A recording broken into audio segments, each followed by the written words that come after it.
Assalamualaikum warahmatullahi wabarakatuh.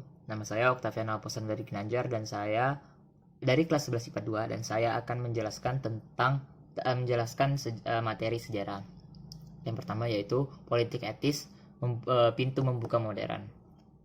Latar belakang munculnya politik etis atau politik balas budi yaitu pertama, karena adanya kritikan dari kaum humanis kepada pemerintahan Belanda tentang kebijakan politik pintu terbuka yang menyebabkan eksploitasi besar-besaran atas rakyat jajahannya. Yang kedua yaitu munculnya artikel yang ditulis oleh Konrad van Deventer yang berjudul Een Ereschuld atau utang kehormatan. Di artikel itu disebutkan bahwa kejayaan dan kesejahteraan yang dinikmati oleh rakyat Belanda itu berasal dari negeri jajahannya yang miskin dan terbelakang. Dan pelaksanaan politik etis atau politik balas budi ini berdasarkan atas dasarnya yang dibuat oleh Van Deventer. Ada 3. Yang pertama yaitu imigrasi atau pemindahan rakyat. Yang kedua yaitu irigasi atau sarana perairan sawah. Dan ketiga itu adalah edukasi atau pendidikan untuk semuanya. Karena politik etis ini atau politik balas budi ini, banyak rakyat Indonesia yang menjadi terpelajar. Oleh karena itu, muncullah golongan-golongan baru di rakyat Indonesia yaitu golongan terpelajar. Dan golongan terpelajar ini banyak yang akan menjadi tokoh nasional Indonesia. Yang kedua yaitu pers membawa kemajuan. Pada awal abad ke-20-an, para priai baru baru menuangkan gagasannya melalui pers atau media cetak mengenai isu-isu perubahan, emansipasi, kemajuan dan pergerakan nasional. Salah satu contohnya yaitu adalah Suwardi Suryaningrat dalam karyanya Als in eens Nederlander was atau seandainya aku adalah seorang rakyat Belanda. Dan dalam perkembangan pers atau media cetak baru ini, kaum Bumi Putra ikut mengambil bagiannya. Dan para jurnalis pada Bumi Putra inilah yang menyebarkan wawasan dan benih-benih kemerdekaan melalui artikel-artikel mereka. Yang ketiga yaitu bangkitnya nasionalisme. Pertama-tama kita harus tahu apa itu kebangkitan nasional. Kebangkitan nasional adalah masa di mana bangkitnya rasa dan semangat persatuan, kesatuan dan nasionalisme serta kesadarannya untuk memperjuangkan kemerdekaan Indonesia yang sebelumnya tidak pernah muncul dalam masa penjajahan.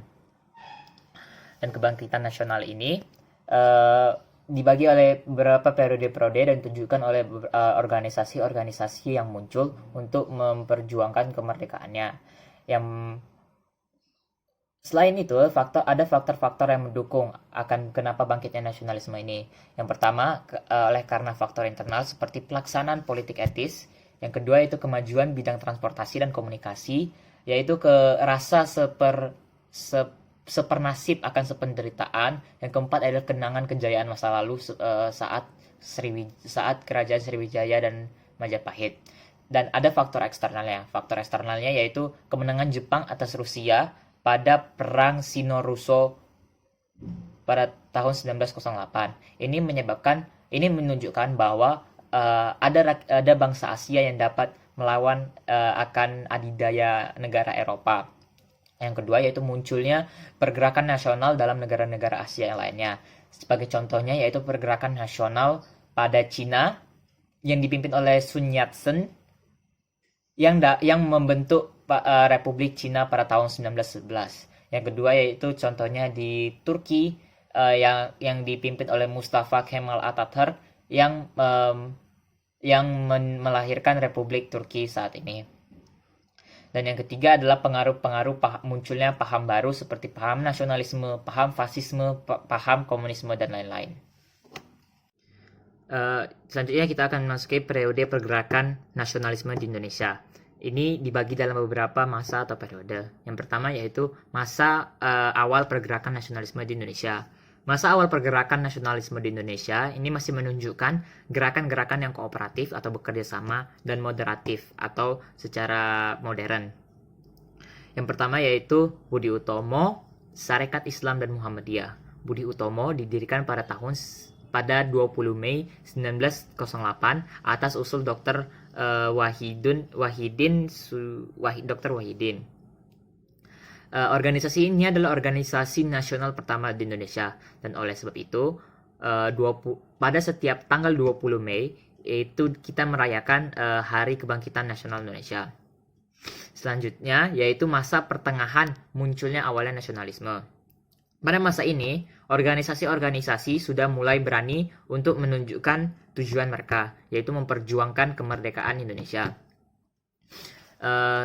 Salah satu dan organisasi-organisasi yang ada pada masa ini adalah Indise Partai yang didirikan oleh 3 serangkai, yaitu Edward de Westdekker, Dr. Haji Manwido-Diningrat, dan Ki Hajar Dewantara. Yang kedua, yang selanjutnya adalah organisasinya Gerakan Pemuda, dan yang terakhir adalah organisasi Gerakan Wanita yang sudah ada semenjak aktivitas Raden Ajeng Kartini dan dilanjutkan oleh Dewi Sartika. Dan yang ketiga yaitu masa perjuangan radikal. Pada masa perjuangan nasionalisme radikal.